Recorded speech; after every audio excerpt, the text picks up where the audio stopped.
So for the for the CSS selector, there's something that I want to do.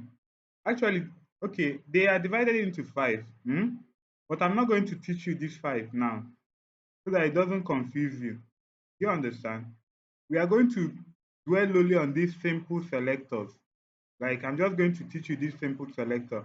Then when we start doing projects, I'll now start teaching you the combinator selector. This combinator selector, anyway, let me explain it. I'll just explain it for you then. We'll now know. They say CSS selectors are used to find or select the HTML element you want to style. You can divide CSS selector into five categories. So now they have the simple selectors. The simple selectors are the ones I explained to you earlier on. Like it's either you style by selecting the element or by selecting the class name or by selecting the ID name. This is simple selector. And from this simple selector, that's where we came about these combinator selectors, pseudo, and attribute selectors. Do you understand? So now simple selector like this is the one we are going to dwell on mainly. But let me just uh, roughly explain this one for you. But you don't need to stress your brain on them, you get, right? So now combinator selectors, they select elements based on specific relationship between them. For example, maybe now I have different P's, or let me click it. Can you name it again? For example, now you see what's the problem now. Even this combinator selector now, there are kind of they are still divided into some kinds. Do you understand? So the best thing now will be as I'm let me just explain that simple. We'll work on that simple selector. Then with that simple selector, we can you see they have the child under this what's the name? Under these combinator selectors, they have descendant selector, they have child selector, they have adjacent selector, they have sibling selector, they have general selector. So I don't know how, anyway, let me just explain it. Let's just go. Let's just go. So like I told you that the normal simple selectors, they are used to like style the normal element I told you. Maybe you can just say, okay, I want to style H1. You just pick H1 and style. Or maybe I want to style a class. You pick the class name and style.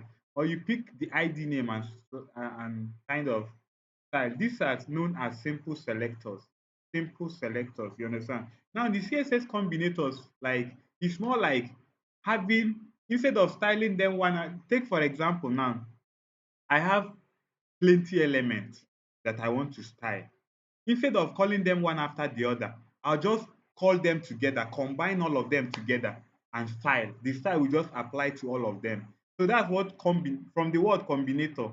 So combination of different selectors to style them the same thing. Now I'm going to explain it for you.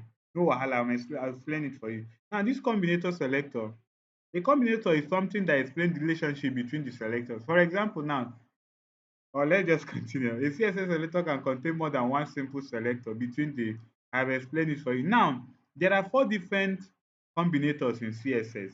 We have the descendant selector, the space, like you give space and select, and we have the child selector, we have the adjacent sibling selector, we have the general sibling selector. Now, this one now, let me dwell on it.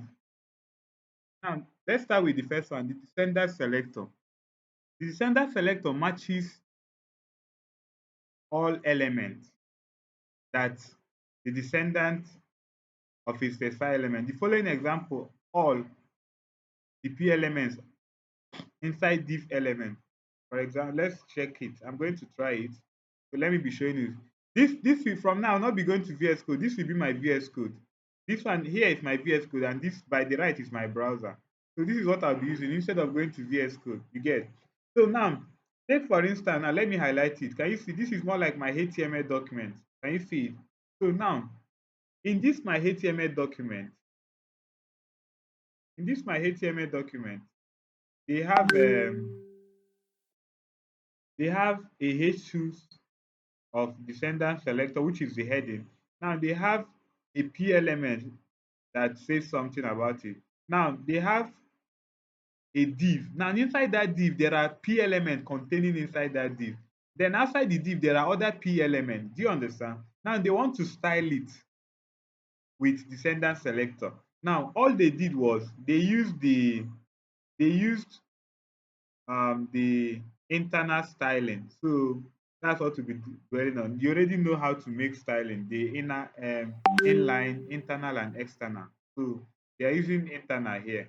So now in this internal styling, they call this div element and give space and say, okay, when you get to this div element, check any p element inside this div element, give it a background color of yellow. That's what it means. Like, go into this, give space and do this for me. They went to the div element, get the p element inside that div element and give it a background color. Now in this my browser now, you can see this is the first p element outside the div. Do you understand? Now these three now that are giving background color of yellow are inside the div. Now there are other ones outside the div.